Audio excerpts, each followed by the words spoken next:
13 lakh kilometre کا دائرہ ہے، اس زمین سے 12 لاکھ گنا بڑا سورج۔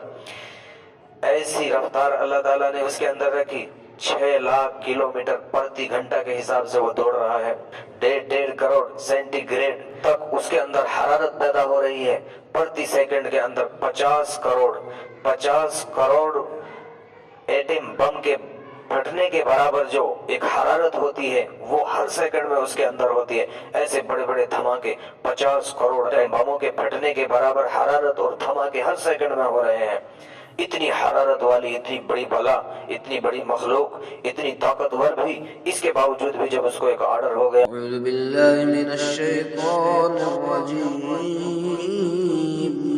بسم اللہ الرحمن الرحیم۔ أأنتم أشد خلقا أم السماء بناها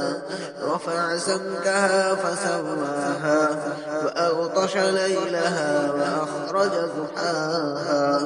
والأرض بعد ذلك دحاها أخرج منها ماءها ومرعاها والجبال أرساها متاعا لكم ولأنعامكم فإذا جاءت الطامة الكبرى يوم يتذكر الإنسان ما سعى وبرزت الجحيم لمن يرى فأما من طغى وآثر الحياة الدنيا فإن الجحيم هي المأوى وأما من خاف مقام ربه ونهى النفس عن الهوى فإن الجنة هي المأوى يسألونك عن الساعة أيان مرساها فيما أنت من ذكراها إلى ربك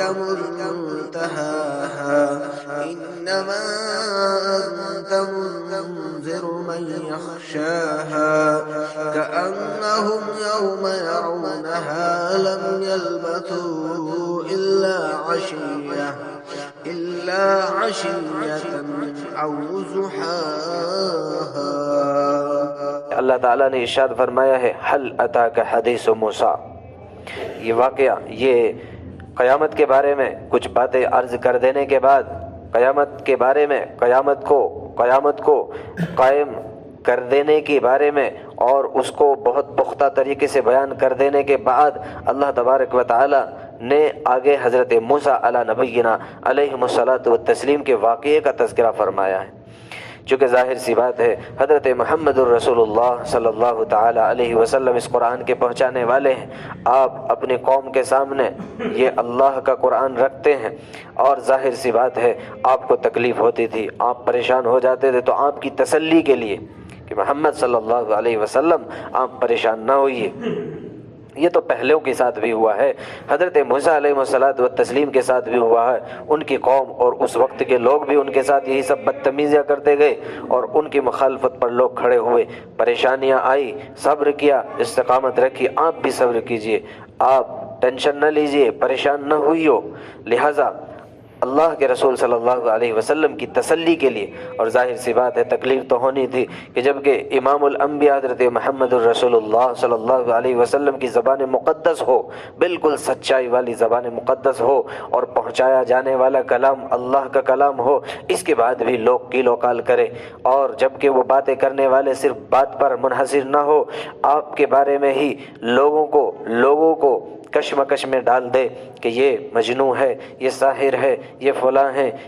ہے، یہ اپنے آبا و اجداد کا بہت بڑا منحرف ہو چکا ہے، اور یہ اپنے آبا و اجداد کا دشمن ہو گیا ہے، یہ اپنے قوم کا دشمن ہو گیا ہے، یہ لوگوں کو لڑوانا چاہتا ہے، یہ بھائی کو بھائی سے جدا کر دینا چاہتا ہے۔ ظاہر سی بات ہے یہ باتیں تو ٹھیس پہنچانے ہی والی تھی، آپ کو تکلیفیں پہنچ رہی ہے، تو ان تکلیفوں ہی کے عوض میں اللہ تعالیٰ نے آپ کی تکلیف کو آسان کرنے کے لیے حضرت موسیٰ علیہ الصلاۃ والتسلیم کے اس واقعے کو ارشاد فرمایا ہے کہ جو قرآن میں بہت مختلف جگہ پر اللہ نے بڑی وضاحت کے ساتھ ارشاد فرمایا، ایک اعتبار سے تو بہت اختصار کے طور پر فرما دیا، لیکن ہر آیت میں اللہ نے پورا مضمون منحصر ہے، پورا کا پورا مضمون چھپا ہوا ہے ہر آیت کے پیچھے۔ اللہ نے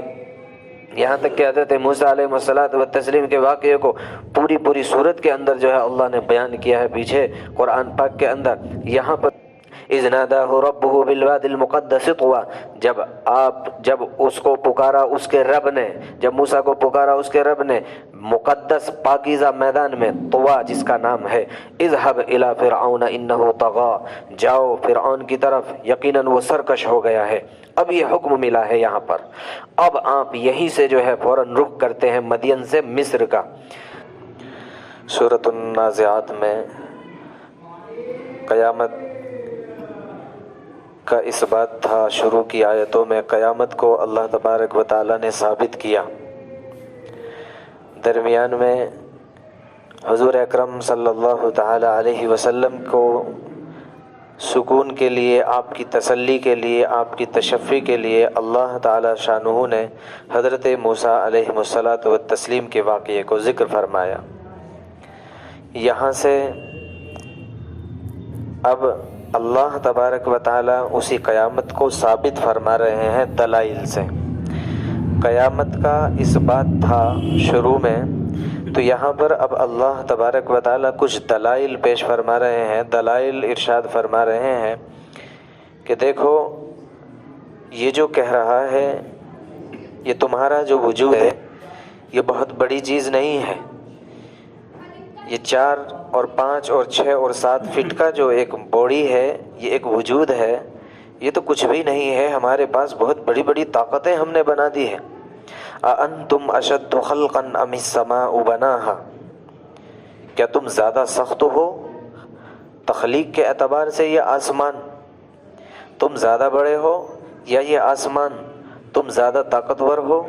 یا یہ آسمان؟ تمہاری چوڑائی اور تمہاری لمبائی اور تمہاری طاقت اور ہر اعتبار سے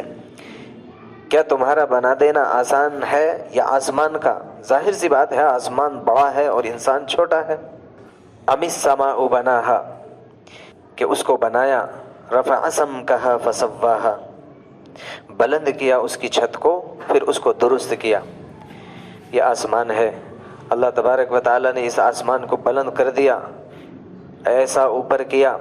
بغیر کسی پلر کے کھڑا کر دیا۔ زمین کے اندر ہم کوئی ایک ذرا سا بھی ایک چھر ڈالتے ہیں تو پلر کی ضرورت پڑتی ہے، ذرا سی ایک چیز بھی نہیں روک سکتے۔ تو اللہ تعالیٰ شانہ واقعی طاقت والے ہیں، اللہ تعالیٰ شانہ واقعی قدرت والے ہیں، تو لہٰذا اس اللہ نے آسمان کو اتنی بلندی پر رکھا اور کوئی ایک پلر نہیں، کوئی سپورٹ نہیں،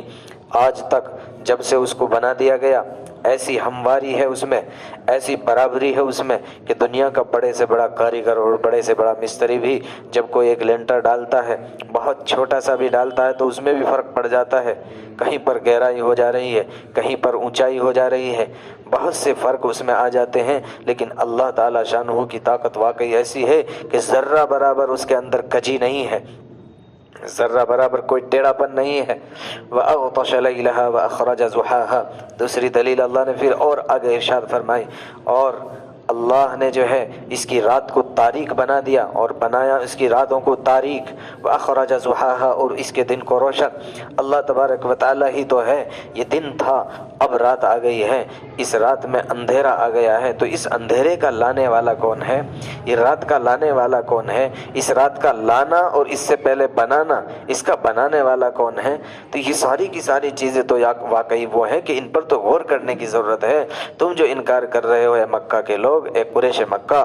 اور ساری دنیا کے اندر جو بھی جس وقت بھی اب ہو یا اب سے پہلے یا آج کے بعد، سب کے لیے ہے کہ غور تو کریں، غور تو کرے، واقعی یہ ساری کی ساری چیزوں کو بنانے والا اللہ ہے، تو تم کیسے انکار کر سکتے ہو اس بات کا کہ نہیں اٹھایا نہیں جائے گا، قیامت نہیں ہوگی، کیسے اٹھایا جائے گا جبکہ ہماری ہڈیاں بہت سیدھا ہو جائے گی؟ نہیں، وہ بڑی طاقتوں والا ہے۔ اخرج ضحاہا، اس نے جو ہے روشن کر دیا، یعنی سورج بنا دیا، سورج کی روشنی سے اللہ تعالیٰ دن کو نکال دے رہے ہیں۔ سورج کا دائرہ ایسا عظیم، ایسی عظیم مخلوق اللہ تعالیٰ شانہ کی سورج ہے،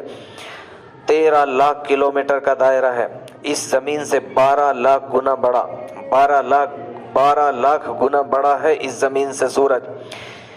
ایسی رفتار اللہ تعالیٰ نے اس کے اندر رکھی،